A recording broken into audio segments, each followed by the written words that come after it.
안녕하십니까. 안녕하십니까. 그 작년, 재작년만 하더라도 부처님 오신 날은 전부 반팔을 입고 짧게 했는데 올해는 유별나게 추워요. 지금 반팔 입은 사람이 없어요. 거의 다 날씨가 한 달 정도 뒤죽하는 것 같아요. 올해가 6월달에 윤달이 있어갖고 윤달은 아주 특별한 행사를 하려고 그런 경우가 많아요.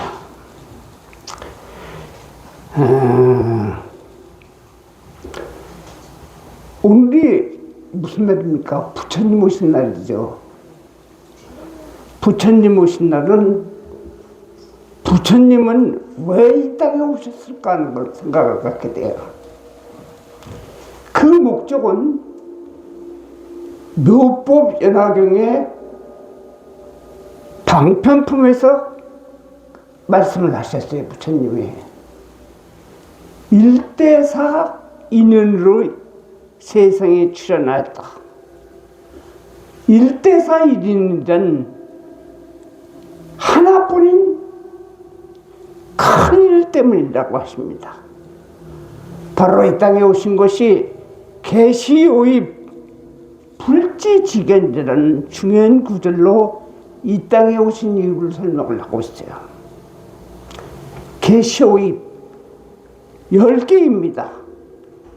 부처님이 깨달으신 지혜를 열어 보이고 보일시 그 지혜를 보이시어 깨달게 하여 깨달으오요. 중생도 깨달은 문으로 들어갈 수 있도록 입입니다. 성취하는 문으로 들어가기 위함입니다. 계시오입이야. 이것이 부처님의 뜻이다. 그 뜻의 핵심은 이 사람이 영원한 생명과 무한한 능력을 가진 부처님이라는 것입니다. 우리는 부처님 오신 날이 되면은 각자의 이름을 써붙여 등불을 밝힙니다. 오늘도 여러분들 오셔갖고 내 등이 어딘가 하고 이렇게 등불을 보신 경우가 있을 거예요. 있는 사람이 있을 거예요. 이 등불은 부처님에게 복을 주셔야 하는 의미로 밝히지 말고 우리 스스로 마음의 지혜를 밝히는 등불로, 즉 내가 부처이고 내 주변 사람들이 모든 불성을 가진 예비 부처님이라는 생각으로 등불을 밝혀야 됩니다. 거의 부처님 오신 날은 양력으로 5월입니다. 5월이 계절의 여왕이라고 그랬지만 다 없어졌어요. 계절의 여왕이 이상해졌어요. 5월이. 그런데 변하지 않는 것은 5월은 가정의 달이라고 했어요. 법당에 모셔진 불상만 부처가 아니고 바로 여러분 곁에 있는 가장 가까운 사람이 부처님이라는 것입니다. 바로 이 도리를 모르면 불교 공부를 못한 거예요. 가정은 가족의 휴식처이자 사랑의 보금자리입니다. 만약 가정에 사랑이 없다면 그것은 핏줄이 사는 집단 장소에 불과합니다. 가정은 우리가 태어나 처음 접하는 집단이자 성장에 절대적인 영향을 주는 터전입니다. 조상, 부모, 형제, 부부, 자식, 이렇게 5가지 구성으로 이루어집니다. 이렇게 얽혀 모여진 관계 속에 우리는 부처님의 가르침을 배우는 것입니다.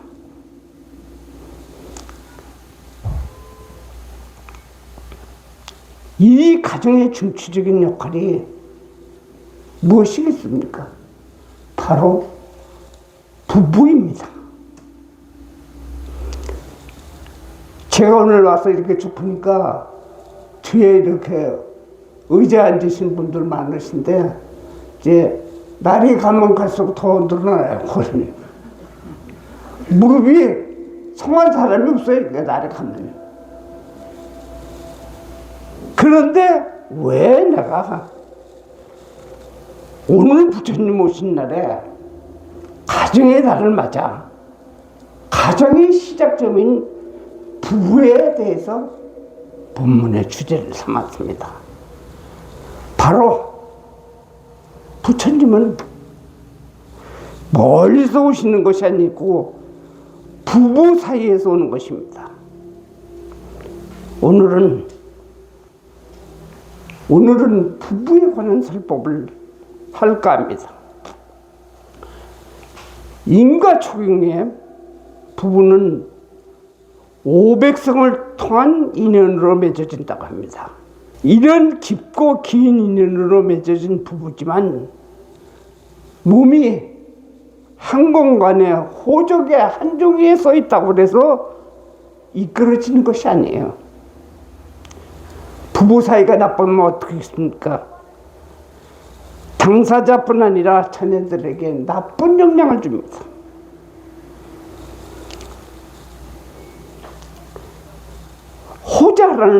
호자라는 동물이 있어요. 남유럽 또는 아프리카에 사는 멧돼지의 한 종류입니다. 온몸이 가시에 덮여 있다고 합니다. 겨울이 되면 2마리의 호저는 부둥켜 안고 체온을 나누려고 들지만 너무 힘껏 껴안으면 가시가 서로를 질러 놀라서 몸을 떼고 다시 추위에 떨다가 다시 껴안았다 떨어지기를 반복하다가 결국은 체온을 나눌 수 있는 적당한 거리 방법을 터득하게 됩니다. 부부가 함께 살려면 집안이라는 작은 공간에서 살아가는 방법을 터득해야 되는 거예요. 행복한 가정은 슬기와 지혜입니다.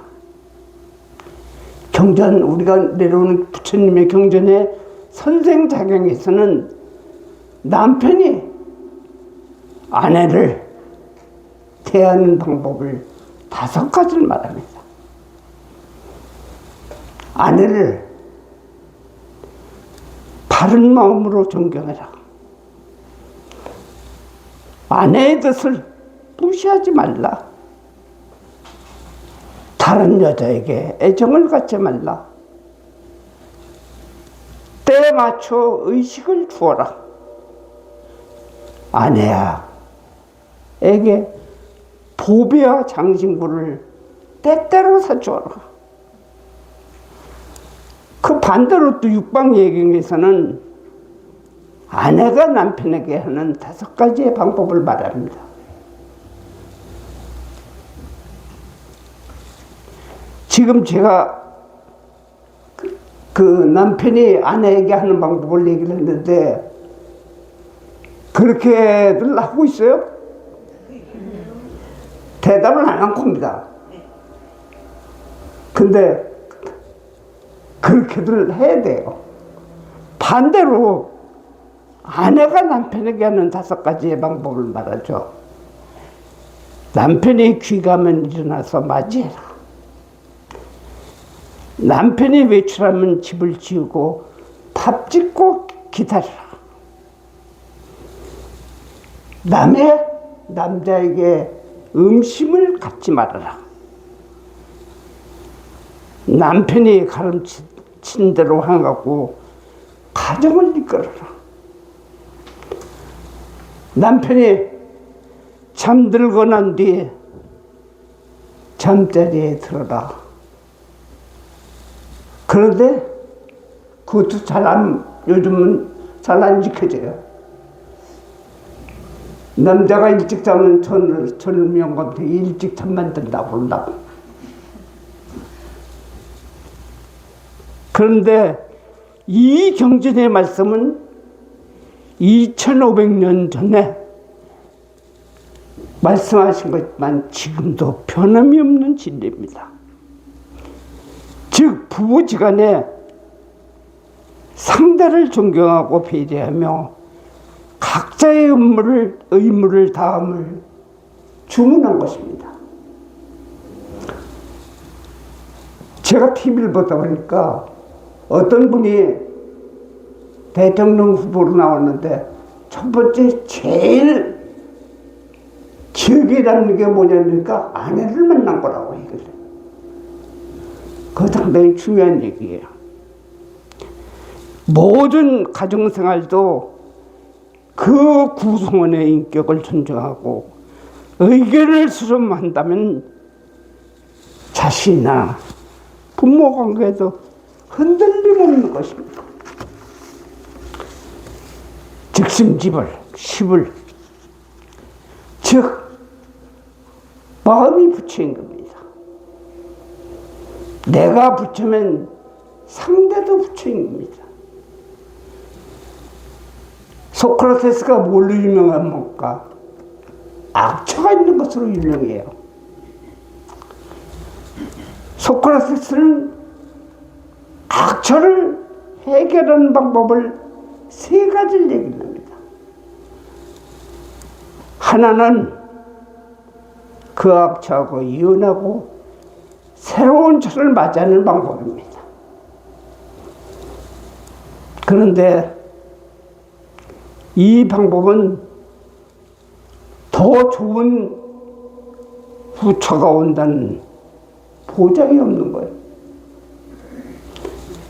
악처를 교화해서 사는 방법, 그것도 결코 쉬운 방법은 아닙니다. 사람은 천성이 있기 때문에 천성대로 살아도 쉬운 방법이 아니에요. 결국은 그 2가지가 다 해결이 안 되므로 스스로 자신의 마음을 바꾸고 부처의 눈으로 본다면 해결됩니다. 소크라테스가 그렇게 얘기하는 것은 아닌데 스스로 자기 마음을 바꾼다고 얘기했어요. 결국 악처도 부처로 보이니까 이것이 해결책입니다. 마누라에 남편의 허물을 넣고 상대를 칭찬하고 장점을 많이 본다면 부처님은 부부로부터 오는 거예요.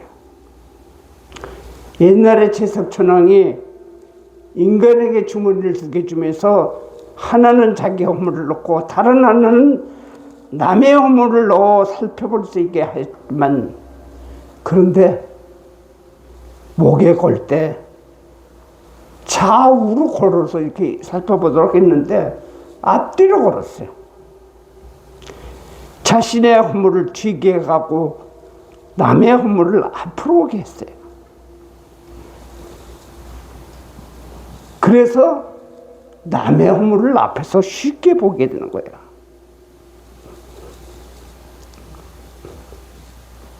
아무리 가까운 부부 사이라도 허물을 보는 것을 삼가해야 됩니다. 상대를 존중하고 의견을 수렴한다면 우리 가정에 광명이 비치는 거예요. 조선 성종 때 윤필상이라는 사람이 있었습니다. 그는 어린 나이에 과거의 급제에서 영의정 자리까지 오른 사람입니다. 그런데 그는 자녀가 많고 생활이 늘 궁핍하여 어떻게 하면 집도 늘고 살림살이도 마련했으라면 하는 생각으로 지냈다고 합니다. 그런데 그의 부인 성씨는 덕이 있고 분수를 하는 자였습니다. 그래서 남편의 살림살이가 궁한 것을 걱정하면 그녀는 항상 이만하면 의식에 걱정이었고 자손이 번창하니 이보다 무엇을 구하겠습니까 했어요. 재물이 많으면 시기도 많은 것이고 그런 생각하지 마십시오. 이렇게 어려운 세상에서 몸이나 보존하고 사는 것이 다행인 걸 아세요. 하고 자손이 전답을 사려 하면 꾸짖고 못 사겠다고 합니다. 이처럼 부인은 남편의 재물 축제로 맞고 자식의 전답 장만도 엄금했는데 갑자기 이 성씨 부인이 세상을 떠났습니다. 그러자 윤필상은 재산을 모으기 시작하여 곧 많은 부자로 소문을 났어요. 그 후 연산군이 자신의 생모가 배출될 때 윤필상이 주청을 해서 구하지 못했음을 섭섭하게 생각하고 있던 차에 그가 재물이 많다는 소식을 듣고 축제의 핑계를 귀양을 보낸 후 사약을 내려서 윤필상을 죽게 했습니다. 그 가족이 성씨 부인의 말을 듣고 치부하지 않았다면 화를 면했을 겁니다.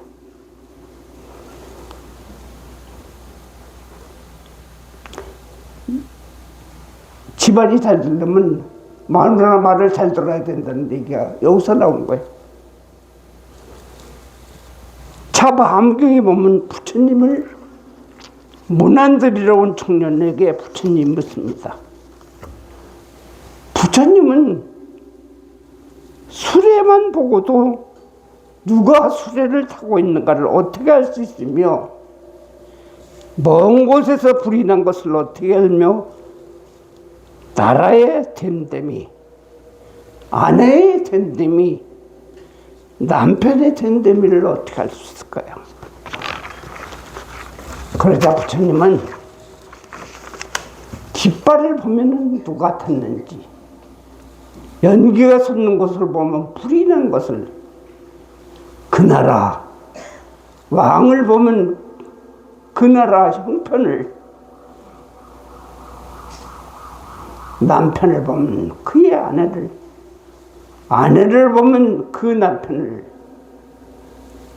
그 부부를 보면 그 가정을 알 수 있습니다. 사람이 부처라는 진리는 이렇듯 가정에서부터 또 부부로 시작돼야만 합니다. 오늘 부처님 오신 날 가정으로 돌아가시면은 배우자에게, 남편 또는 아내에게 아미타 부처님, 석가모니 부처님이 아닌 남편 부처님, 아내 부처님으로 서로 존중한다면 이거야말로 진정한 부처님 오신 날이 얼마나 기쁜 날이 되는지 체험하게 될 것입니다. 금년도 부처님 오신 날 법문은 집에 가서 돌아가서 남편 보러, 아내 보러 부처님 절에 잘 갔다 왔습니다 얘기해 보세요. 확 달라질 것입니다. 오늘 법문 이것으로 마치겠습니다. 감사합니다.